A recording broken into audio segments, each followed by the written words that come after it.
کنارے رسال پاروئے حیدری اللہ محمد چار یار حاجی خواجہ گزر فری آستان علیہ کام والی شریف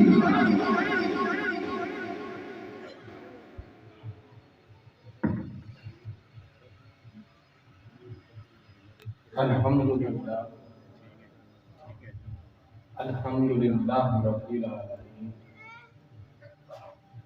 والعاقبۃ للمتقین الصلاۃ والسلام علی سید الانبیاء والمرسلین اما بعد اعوذ باللہ من الشیطان الرجیم بسم اللہ الرحمن الرحیم مرج البحرین یلتقیان بینہما برزخ لا یبغیان فبأی آلاء ربکما تکذبان یخرج منہما اللؤلؤ والمرجان صدق اللہ العظیم وصدق رسولہ النبی الکریم الامین ان اللہ وملائکتہ یصلون علی النبی یا ایھا الذین آمنوا صلوا علیہ وسلموا تسلیما الصلاة والسلام علیکہ یا سیدی یا رسول اللہ وعلی آلک وصحبہ یا سیدی حبیب اللہ الصلاۃ والسلام علیکہ یا سیدی یا رسول اللہ الصلاۃ والسلام علیکہ یا سیدی وعلی آلک وصحبہ محبوب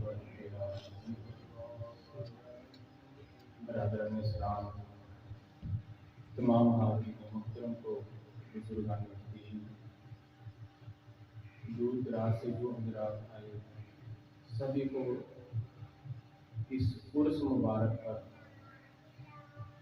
دل کی انتہا گرمیوں سے خوش آمدید کہتے ہیں۔ برادران اسلام، باتیں بہت ہیں لیکن دل پہ نہیں آتی، باتیں بہت ہیں لیکن ڈھونڈ رہی ہیں کہ کون سی کروں اور کون سی نہ کروں۔ ہمیں دل اتنا بھرا ہوا ہے کہ میں بیان نہیں کر سکتا۔ تو برادران اسلام، میں دعا کرتا ہوں کہ اللہ رب العزت اپنے پیارے محبوب تاجدار انبیاء علیہ الصلوۃ والسلام کا صدقہ و وسیلہ کہ میرے مرشد کریم کو صحت کلی عطا فرمائے، حضرت امام زین العابدین کا صدقہ وسیلہ شفا کلی عطا فرمائے، اور ہم سب کا آنا جانا اپنی بارگاہ کے اندر قبول فرمائے۔ میرا آج کا موضوع ربیع شریف کے حوالے سے تھا، لیکن دستار بندی ہوئی، یہ بھی ایک مقام ہوتا ہے، ایک نظر کرم ہوتی ہے، لیکن جتنے بھی علماء اکرام، مشائخ اکرام، سرکار غوث اعظم شیخ عبد القادر جیلانی رضی اللہ تعالیٰ عنہ، ان سب کو اگر فیض ملا ہے تو وہ مولا علی علیہ السلام سے ملا ہے۔ تو اسی حوالے سے آج کا میرا موضوع جو ہے وہ شان شیر خدا ہے۔ برادران اسلام، اللہ رب العزت نے قرآن مجید فرقان حمید کے اندر سورہ رحمان میں ارشاد فرمایا، مرج البحرین یلتقیان، کہ اللہ تعالیٰ نے دو دریا بہائے، یعنی دو سمندر بہائے۔ مرج البحرین یلتقیان، کہ اللہ رب العزت نے دو دریا بہائے، بینہما برزخ لا یبغیان، ایسے معلوم ہوتا ہے کہ جیسے آپس میں ملے ہوئے ہیں، لیکن ان دونوں دریاؤں کے درمیان ایک آڑ ہے، ایک رکاوٹ ہے جو ان دونوں کو باہم متجاوز نہیں ہونے دیتے۔ فَبِأَيِّ آلَاءِ رَبِّكُمَا تُكَذِّبَانِ، کہ تم اپنے رب کی کون سی نعمت کو جھٹلاؤ؟ یخرج منہم اللؤلؤ والمرجان، کہ ان میں سے نکلتا ہے لؤلؤ بھی مرجان بھی، یعنی موتی نکلتے ہیں، یعنی موتی نکلتے ہیں۔ اس آیت مبارکہ کی تفسیر بہت سارے علماء نے کی ہے، لیکن میں آپ کے سامنے یہ تفسیر وہ بیان کرنے لگا ہوں جو عارفوں نے بیان کی ہے۔ تفسیر در منصور کے اندر حضرت علامہ جلال الدین سیوطی رحمۃ اللہ تعالی علیہ نے نقل فرمائی ہے، اور حضرت انس بن مالک رضی اللہ تعالی عنہ اس آیت کی تفسیر یوں بیان فرماتے ہیں کہ مرج البحرین یلتقیان، وفی قولہ تعالی، کہ اللہ تعالیٰ کے اس ارشاد میں مرج البحرین یلتقیان، دو دریاؤں سے مراد کالا ہوا علی و فاطمہ، کہ ایک دریا حضرت علی ہے اور ایک دریا حضرت فاطمہ ہے۔ سبحان اللہ۔ یخرج، ان میں سے نکلتا ہے، منہم اللؤلؤ والمرجان، قال الحسن والحسین، فرمایا ایک امام حسن ہے اور ایک امام حسین، ایک حضرت امام حسن علیہ السلام ہے اور ایک حضرت امام حسین علیہ السلام ہے، یعنی کہ ایک حضرت امام حسین بتایا گیا ہے اور ایک حضرت امام حسن بتایا گیا ہے۔ اب اس کے اندر لؤلؤ والمرجان اس کا ذکر کیا گیا ہے۔ اب لؤلؤ کیا ہے، مرجان کیا ہے؟ لؤلؤ وہ ہوتا ہے کہ جس کے اندر حلم پایا جاتا ہے، جس کے اندر برداشت پائی جاتی ہے، جس کے اندر نرمی پائی جاتی ہے، تو یہ حلم، یہ برداشت، یہ حلم، یہ برداشت، یہ نرمی حضرت امام حسن علیہ السلام میں پائی جاتی ہے۔ تبھی تو تیرے میرے بادشاہ حضرت امام حسن علیہ السلام صلح کے میدان میں اترے تھے۔ اور مرجان وہ ہوتا ہے کہ جس کے اندر جلال پایا جاتا ہے۔ کیا پایا جاتا ہے؟ جلال۔ تو یہ جلال حضرت امام حسین علیہ السلام میں پایا جاتا ہے۔ تبھی تو تیرے میرے بادشاہ حضرت امام حسین علیہ السلام کربلا کے میدان میں اترے تھے۔ یعنی اس چیز سے ثابت ہوتا ہے کہ حضرت امام حسن علیہ السلام نے صلح کر کے دین بچایا نام رسول صلی اللہ علیہ وآلہ وسلم کا، اور حضرت امام حسین علیہ السلام نے کربلا میں جنگ کر کے اپنے نانا رسول صلی اللہ علیہ وسلم کا دین بچایا۔ اسی لیے تو دل کی گہرائیوں سے خواجہ خواجگان حضرت خواجہ معین الدین حسن بصری رحمۃ اللہ تعالی نے کیا خوب فرمایا۔ آپ فرماتے ہیں دین اصل حسین، دین اصل حسین، دین پناہ اصل حسین، فرمایا دین بھی حسین ہے اور دین کو پناہ دینے والا بھی حسین ہے۔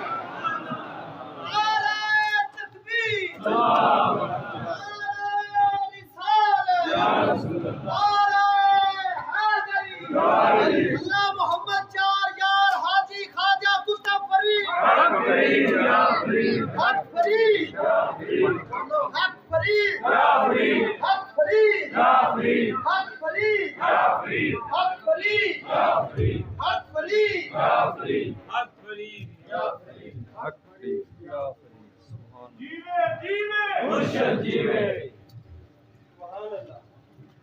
تو برادران اسلام، اپنا یہ موضوع میں یہاں سے محض گفتگو شروع کرنے سے پہلے ایک بات آپ کو بتانا چاہتا ہوں جو دور حاضر کے اندر ہے۔ لوگوں کو دور کیا جاتا ہے، آل نبی سے لوگوں کو دور کیا جاتا ہے. کیا لینے جاتے ہو؟ کیا ملتا تمہیں وہاں سے؟ اگر میں ان لوگوں کو یہ بات بتانا چاہتا ہوں کہ بھائی تم نہ آؤ، تمہارے نہ آنے سے ہمارا کوئی رزق تو نہیں بند ہو جاتا. ہمیں کسی چیز کی کمی ہے، ہمیں پتا ہے، ہم تو صرف اتنا جانتے ہیں. ان لوگوں کو میں یہ جواب دینا چاہتا ہوں کہ میں اور میرا یہ عقیدہ صرف ہم اتنا جانتے ہیں کہ محمد نہ ہوتا تو زمانہ ہی نہ ہوتا. تم دنیا میں آئے ہو، جی رہے ہو زندگی، یہ سانس تمہیں ملی ہے، کس کا صدقہ ہے؟ میرے نام رسول صلی اللہ علیہ وسلم کا. ہم تو صرف اتنی بات جانتے ہیں، اس سے آگے کچھ نہیں کہہ سکتا. لیکن میں یہ بھی بتاتا چلوں کہ ہمارے نہیں، ہر پیران کرام کے اندر ہوتے ہیں لوگ، اچھے بھی ہوتے ہیں، برے بھی ہوتے ہیں، ہر طرح کے ہوتے ہیں. میں کسی پر کوئی تنقید نہیں کرنا چاہتا، صرف اتنا بتانا چاہتا ہوں کہ جو آل رسول سے محبت کرتا ہے اسے کیا مقام ملتا ہے، اور جو آل رسول سے محبت نہیں کرتا سمجھتا ہے یہ بھکاری کے ہمارے پاس مانگنے آتے ہیں اور وہ اپنے آپ کو کہے کہ میں بہت بڑا پیسے والا ہوں، تو اس کا انجام کیا آتا ہے؟ یہ میں پچھلی دفعہ بیان کر چکا ہوں کہ سمرقند علاقے سے ایک سید ذاتی آئی تھی، ایک چودھری کے پاس گئی. اس زمانے میں جو یہ جو ہوتے ہیں نا سونے والے سیارے جنہیں کہا جاتا ہے، اس وقت ان کو اور نام سے پکارا جاتا تھا. وہ گئی، اس نے کہا کہ سید ذاتی ہوں، وہاں سے آئی ہوں، کھانے پینے کے لیے پہننے کے لیے کچھ نہیں ہے، تو میری کچھ مدد کر دو. اس طرح مختصر بتاؤں گا کیونکہ ٹائم تھوڑا ہے. اس نے کہا کہ تم مجھے اپنا ثبوت دے، شناخت دے کہ تم سید ذاتی ہو. وہ روتی ہوئی واپس چلے گئی. اسے کسی شخص نے کہا کہ جہاں پر ایک فلاں شخص رہتا ہے، یہودی ہے، اس کے پاس چلے جاؤ، اس کے پاس بہت پیسہ ہے، شاید تمہاری مدد کر دیں. اب وہ وہاں سے نکلی، اس کے پاس چلے گئی. اس کے پاس کچھ دوست آئے ہوئے تھے، وہ میں گفتگو تھا ان کے ساتھ، کچھ باتیں کر رہا تھا، وہ سید ذاتی سائڈ پر بیٹھ گئے. جب وہ دوست چلے گئے نا تو وہ اس کے پاس بھی، اس نے کہا کہ میں سید ذاتی ہوں تو میری کچھ مدد کرو. اس نے کہا اچھا ہونے کا. اس نے کہا کہ تم پیغمبر رسول کی بیٹی ہو؟ اس نے کہا جی. وہ دیکھو جو مسلمان نہیں ہے وہ ادب سے کھڑا ہو گیا، ہاتھ مار. غیر مسلم ہے، مسلمان نہیں ہے، بس اتنا پوچھا کہ تم پیغمبر رسول کی بیٹی ہو؟ اس نے کہا جی میں پیغمبر رسول کی بیٹی ہوں. وہ ادب سے کھڑا ہو گیا اور اس کو اپنے گھر لے گیا اور اپنی بیوی سے کہا کہ تو سب سے قیمتی، سب سے خوبصورت، سب سے اچھا جو کمرہ ہے اسے غسل دو اور اس سید ذاتی کو ادھر بٹھاؤ. اور اس سے کہا کہ جب تک تمہارا دل چاہے یہاں رہنا، اور جو تمہارے ساتھ تمہاری بیٹیاں ہیں اس کو بھی ساتھ لے آنا. اور جاتے جاتے اس نے ایک لفظ اسے کہا، اس سید ذاتی کو، کہ بات یہ ہے کہ اپنے نانا رسول صلی اللہ علیہ وسلم کی بارگاہ میں میرے لیے دعا کر دینا کہ اللہ رب العزت مجھے ہدایت نصیب فرمائے. بس اتنی دعا کر دینا تم. اب اس نے دستکار دیا، اس نے شناخت پوچھی، ثبوت پوچھا کہ کیا تم واقعی سید، اس کا ثبوت تمہارے پاس کیا ہے؟ اب ادھر جو شخص ہے وہ غیر مسلم ہے، لیکن اس نے شناخت نہیں پوچھی، اس نے صرف نام سنا اور پناہ دی. اب جب رات ہوتی ہے، وہ جو شخص ہوتا ہے جس نے دستکارا تھا اسے بھی خواب آتی ہے. اب جو وہ دوسرا شخص ہے جو غیر مسلم ہے اسے بھی کوئی خواب آتی ہے، اسے بھی آتی ہے. اور خواب کے اندر وہ کیا دیکھتا ہے مسلم جس نے دستکارا تھا؟ خواب کے اندر دیکھتا ہے کہ قیامت آ چکی ہے، لائٹیں لگی ہیں، لوگ جنت میں جا رہے ہیں. جب اس کی باری آتی ہے جنت میں جانے کی، فرشتہ اس کی بازو پکڑتا پیچھے کر دیتا. اب 3 بار اس کی جب باری آئی نا تو تینوں بار اس فرشتے نے اسے بازو سے پکڑا اور سائڈ میں کر دیا. اب وہ شخص جو ہے وہ حضور علیہ السلام کی بارگاہ میں گیا کہ حضور جب میری باری آتی ہے جنت میں جانے کی تو یہ فرشتہ مجھے بازو سے پکڑتا اور پیچھے کر دیتا ہے۔ ابھی اتنی عرض کی ہے تو حضور علیہ السلام نے فرمایا تم کون ہو؟ عرض کی یا رسول اللہ صلی اللہ علیہ وسلم میں آپ کا امتی ہوں۔ تو سرکار نے فرمایا کہ تمہارے پاس ثبوت کیا ہے؟ تمہارے پاس شناخت ہے، ثبوت ہے کہ تم میرے امتی ہو، بتا مجھے۔ اب وہ پریشان ہو گیا، سوچنے لگا تو حضور علیہ السلام نے ارشاد فرمایا یاد کر وہ دن جب میری بیٹی تیرے دروازے پہ آئی تھی تو تو نے سید ہونے کا ثبوت مانگا تھا۔ جب آنکھ کھلی نا تو دوڑتا پھرے سمجھ کر علاقے میں اسے سید زادی کو ڈھونڈتا پھرے۔ کسی نے بتایا نا کہ فلاں کے گھر ہے، ادھر چلے جاؤ۔ پہنچا، اس سے پوچھا کہ سید زادی ادھر ہے؟ اس نے کہا جی ادھر ہے، مجھے دے دو۔ اس نے کہا نہیں۔ اب وہ جو مسلمان تھا وہ کہتا کہ مجھ سے اس سے 11 گنا اجر لے لو، مجھ سے قیمت لے لو، لیکن وہ مجھے دے دو۔ اس نے کہا جاؤ جاؤ، کل بات اور تھی آج اور ہے۔ اس نے پھر وہی لفظ دہرائے کہ مجھ سے قیمت لے لو لیکن مجھے دے دو۔ پھر اس شخص نے کہا، اس نے کہا جا، کل بات اور تھی آج اور ہے، اور جو تو خواب کے اندر دیکھ گیا ہے نا، یہ سارا معاملہ میں نے اپنی جاگتی آنکھوں سے دیکھا ہے، اور اسی محمد عربی کے ہاتھوں پہ کلمہ پڑھا۔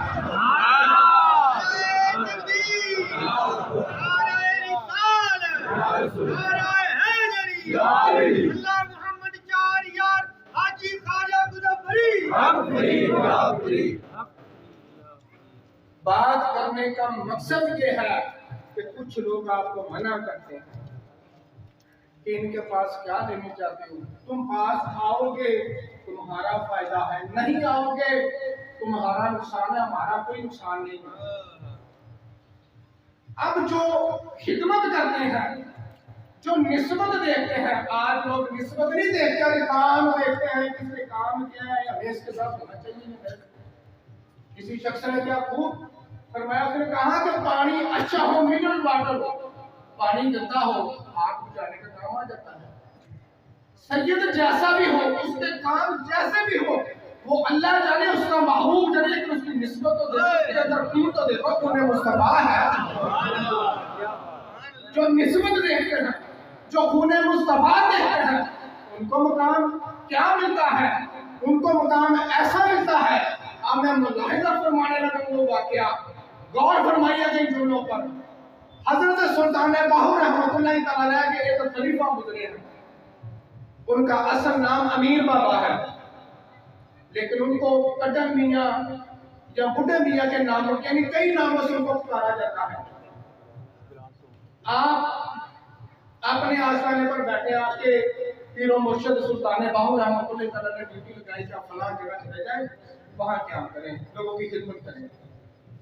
اب جس جگہ وہ رہتے تھے نا، بہت بڑا آستانہ تھا، ادھر کوئی بھی شخص آتا دم درود کروانے، آپ دم درود کرتے، اسے شفا ملتی، وہ چلا جاتا، اور دور آگے نا ایک پیالہ رکھا ہوا تھا، کوئی بھی شخص آتا اس کے اندر نذرانہ ڈالتا اور کہتا بابا جی دعا کریں میرا یہ کام ہو جائے۔ آپ گردن جھکائے رکھتے تھے، گردن اٹھانی، اور آپ نے کہنا ٹھیک ہے جا تیرا کام ہو جائے گا۔ اب کچھ لوگ ایسے ہوتے ہیں، نذرانہ ڈال دیا اور کہا کہ میں نے نذرانہ دے دیا ہے، میں نے پیسے دے دیے، میرا کام ہو جائے گا۔ اب ان بابا جی کے پاس بھی ایسا ہی شخص ایک آیا، پیسے ڈالے اور کہا کہ بابا جی میرا کام ہو جائے گا۔ آپ نے فرمایا پیسے نکال اور دفع ہو جائے گا۔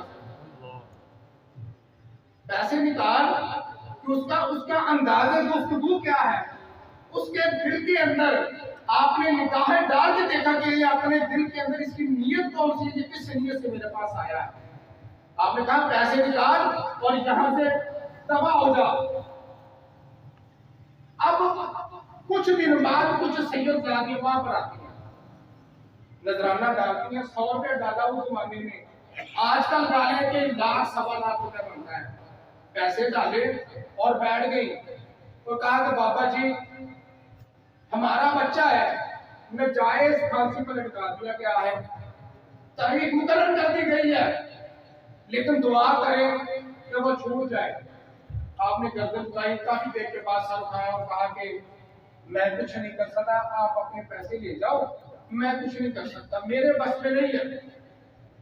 اب وہ سیدزادیاں روتی ہوئی چلی گئی، ان کی نانی زندہ تھی، انہوں نے جا کر اپنی نانی کو بتایا کہ ہم گئے تھے، یہ معاملہ ہے، یہ بات ہوئی۔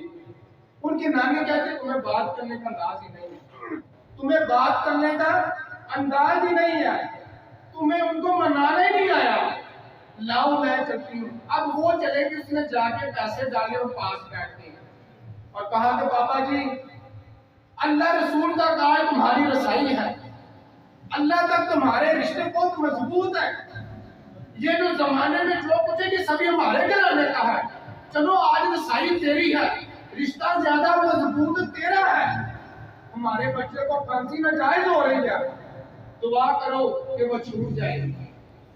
گردن اٹھائی، تھوڑی دیر بعد اٹھائی، کہا کہ آپ اماں جی چلی جائیں، میں کچھ نہیں کر سکتا، کچھ نہیں ہو سکتا، میرے بس میں نہیں ہے، اور یہ ضروری نہیں ہے کہ دعا پہ ہی فضل ہوتا ہے، میرے بس میں کچھ نہیں ہے۔ وہ نانی اٹھی، جاتے جاتے ہوئے صرف یہ جملہ کہی اس نے کہا ٹھیک ہے، جب تک قیامت کا دن آئے گا نا تو میں اپنے نانا سے کہوں گی کہ میں اس کے گھر پہ آئی تھی، میں نے اسے بتایا تھا میں سیدزادی ہوں، لیکن اس نے توجہ نہیں کی، اس نے میری بات غور سے نہیں سنی۔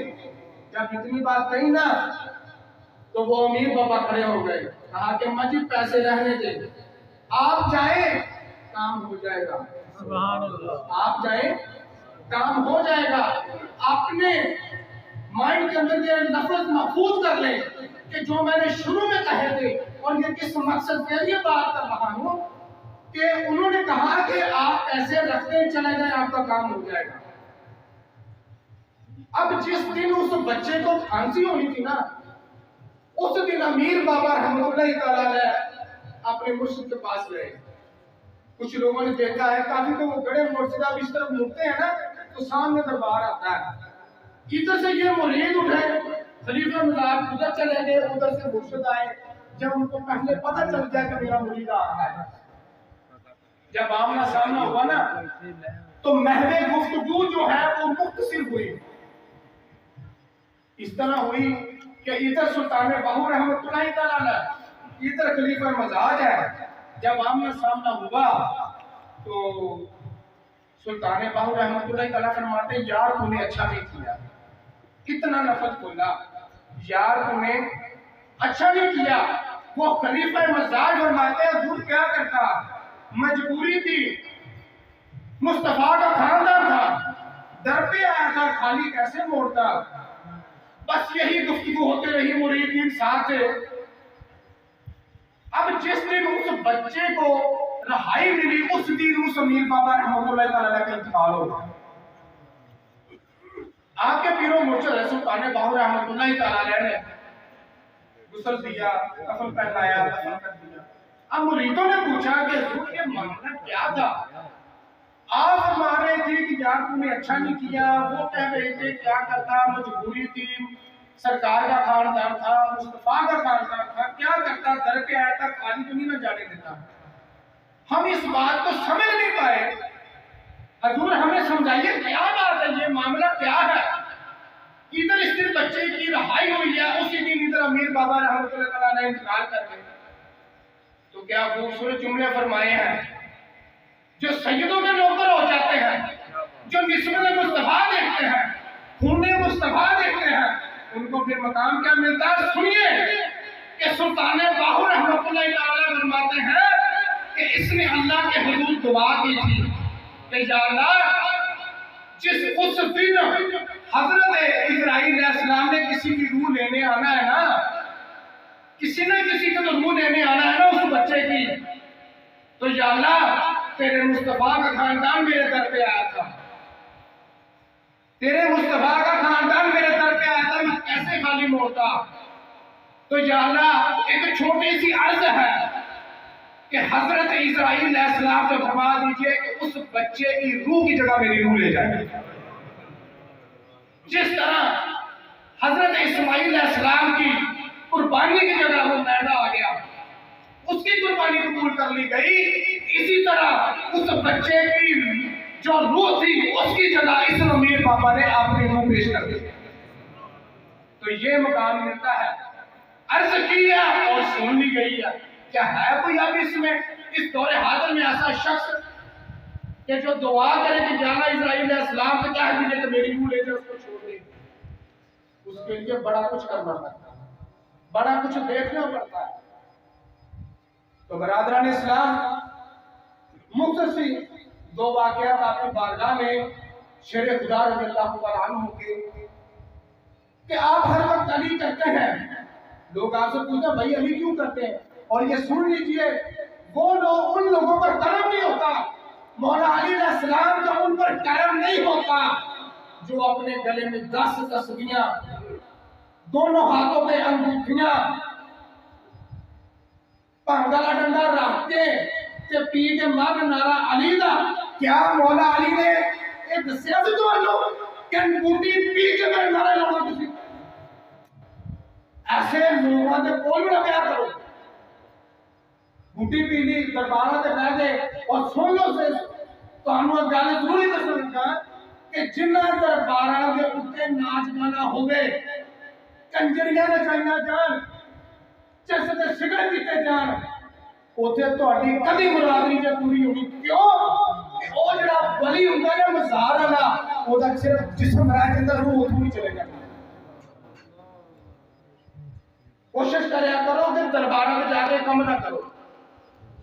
تو برادران اسلام، ہم ہر وقت علی علی کرتے ہیں، ہم سے لوگ پوچھتے ہیں علی کو مانتے ہو، ہر وقت علی علی کیوں کرتے ہو؟ تو میں انہیں کہتا ہوں کہ میں عقیدے کا صدیقی ہوں، میں عقیدے کا صدیقی ہوں، اس لیے علی علی کرتا ہوں۔ اور اس حدیث کو ابن عساکر نے بھی نقل کیا ہے کہ حضرت عائشہ صدیقہ رضی اللہ تعالیٰ عنہا فرماتی ہیں میں بری مجلس میں اپنے بابا حضرت ابوبکر صدیق رضی اللہ تعالیٰ عنہ کو دیکھتی ہوں، بری مجلس میں اپنے بابا کو دیکھتی، لیکن میرے بابا